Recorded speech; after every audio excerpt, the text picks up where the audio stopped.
Hi everyone, my name is Michael. I'm from Shenzhen, China. I am currently a senior at the Stonyberg School in Long Island, New York, and today I'm going to present about my research paper, The Potential Applications of US mRNA Vaccines in China and Implications for a Universal COVID Vaccine. Starting with the introduction, the COVID outbreak starts in 2019, Wuhan, China, and then in 2020, there are two major dominant strains that was found, which are alpha and beta strain in UK and South Africa. Then in 2021, there is the Delta outbreak. In 2022, there is the Omicron outbreak. And then 2023, currently in China and some of the Asian countries, there is the XBB recombinant outbreak that brought a new wave of COVID cases. And here is a graphical representation of the biweekly cases per million of China, US, and Japan. And you can see that there are some huge spikes starting in December of 2021 all the way until the end of 2022. And that specific period is the Omicron outbreak, and that is my focus of my paper. Moving on to the vaccination types, here are the list of the currently used vaccinations for COVID-19 from US and China, and we can see that in the US, there's a variety of vaccines, such as mRNA, the protein vector, and viral vector, and they all showcase a very high efficacy rate. Specifically, the Pfizer and Moderna, they have an efficacy rate in the high 80s and even in the 90s. But however, looking at China, China is using the inactivated virus vaccine. And the most common vaccine in China is the Sinopharm. But the problem is that it has a very low efficacy comparing to the mRNA vaccines developed in the US. And that is like the focus of the paper. So the problem is that in China, people developed the Sinopharm vaccine during the Delta outbreak, and they used that vaccine for the Omicron and the XBB recombinant outbreak.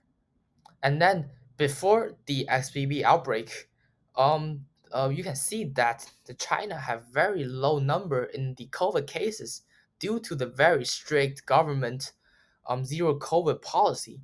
But in 2023, once the policy was removed, people found that they are unable to contain infection and COVID cases, which means that the Sinopharm is ineffective against the newly mutated strains. Even though that most of the Chinese populations are vaccinated with two dosage, they are still getting the COVID once the policy is removed. So that's the big problem.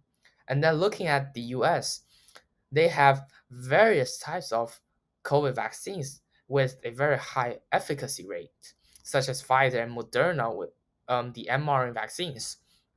Also, they are still improving on their vaccination, such as the newly developed bivalent booster in 2023, also known as Omicron targeted vaccines.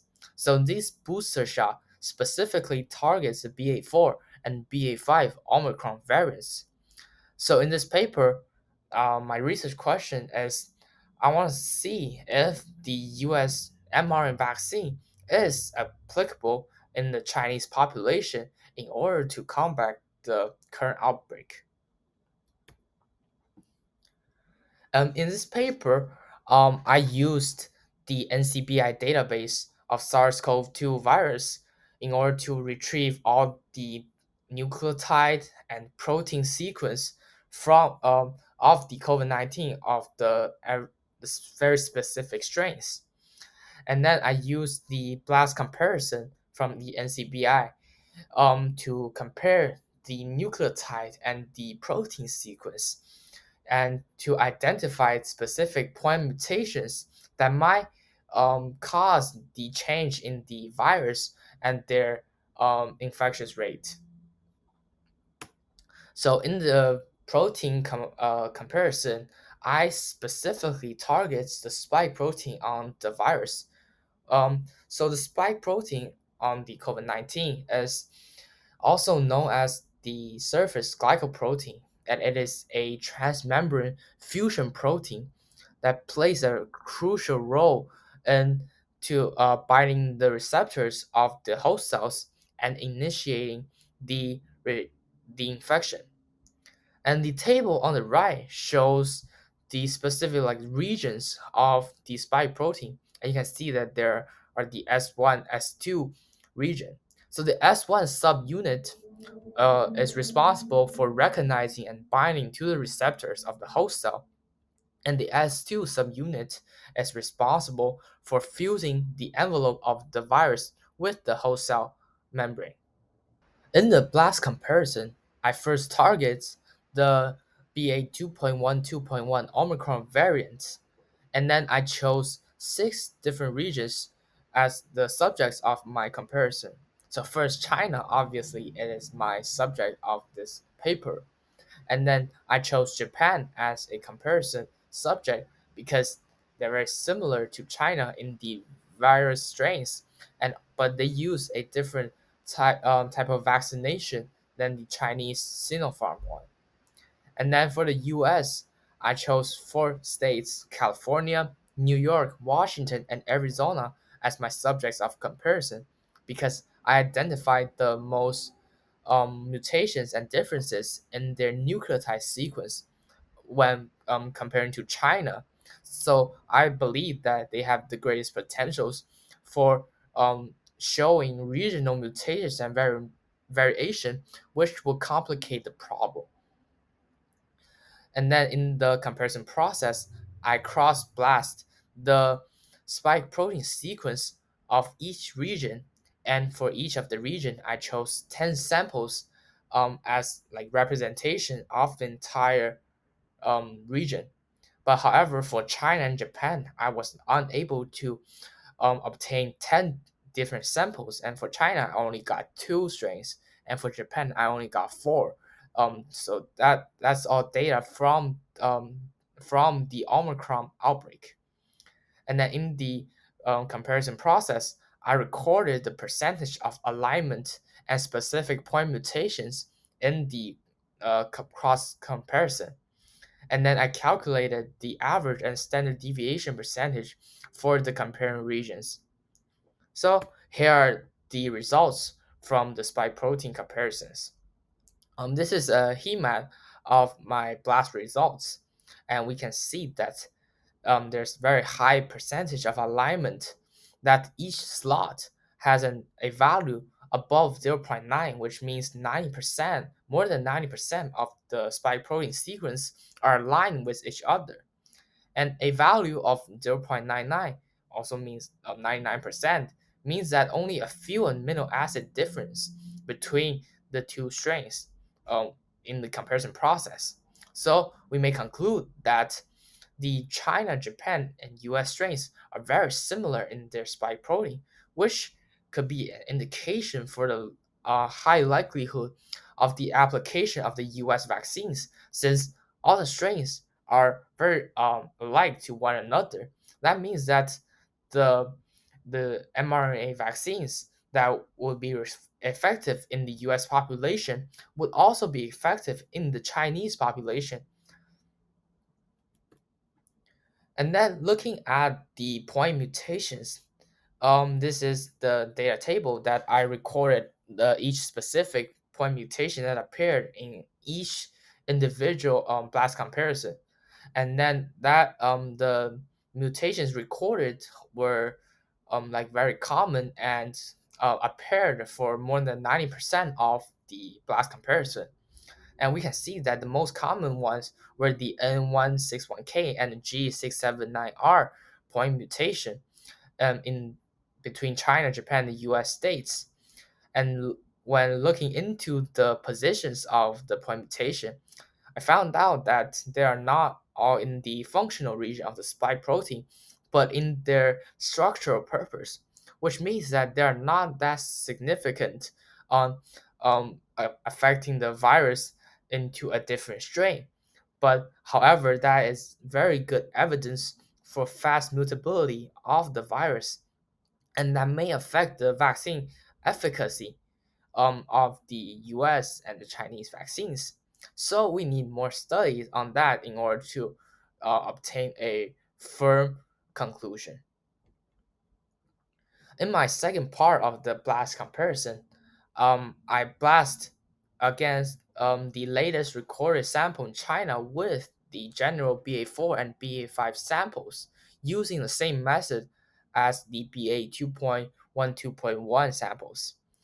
Why I did that? Because the newest developed vaccine in the US is the bivalent booster, and they only targets the BA4 and BA5 variants. I I want to see that would it work against the current outbreak in China, and should we develop more vaccines for the um, rapidly mutating virus?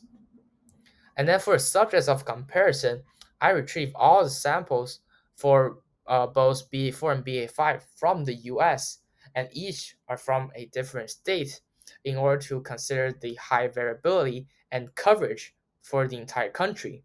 And the latest samples in China were all recorded in 2023, indicating the earliest, the latest outbreak. Here are the results from the spike protein comparison between the latest Chinese sample with the BA4 and BA5 samples. And for the Chinese sample, I used two different ones. The sample starting with WKL is a strain from the FY 3.1 variant, and it is recorded in May 6th of 2023. And the second one is the WHA strain, which is from the BA 7.14 strain recorded on January the 2nd of 2023. And then from the comparison from the table, we can see that all on average, all the alignment exceeded 0.95 or 9% of similarity with their spike proteins, which is higher than some of the alignment between the regional BA 2.1, 2.1 strains. However, even with that high percentage of alignment, we cannot guarantee the certainty of the effectiveness of the bivalent vaccines on the current outbreak in China, but this uniformity will be a great indication for the likelihood of the application of the vaccines. And then, in order to make a firm conclusion, we would require further studies in order to consolidate the results.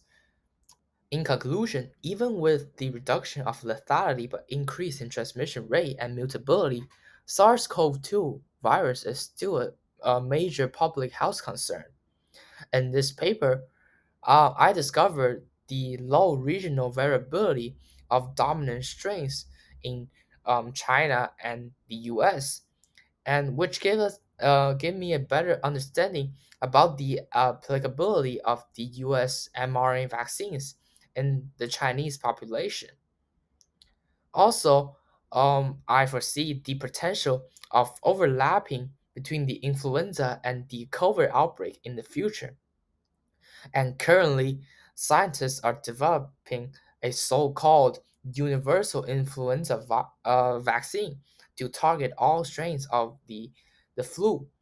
And I'm thinking that that idea, that concept, we can also use it on the COVID outbreak and develop a universal COVID vaccine due to the fast transmission rate of the virus, and also that not all countries have the ability to manufacture their own vaccines in time to combat the virus. Lastly, throughout our study, I found a lack of data in the Chinese population and Chinese strains. So, in order to improve on the study, we need more sequencing and public health data in order to make a firm conclusion, and maybe need some clinical trial experience and research in order to make a final conclusion regarding the applicability of the US mRNA vaccines on the Chinese population. That's the end of my presentation. Thank you very much.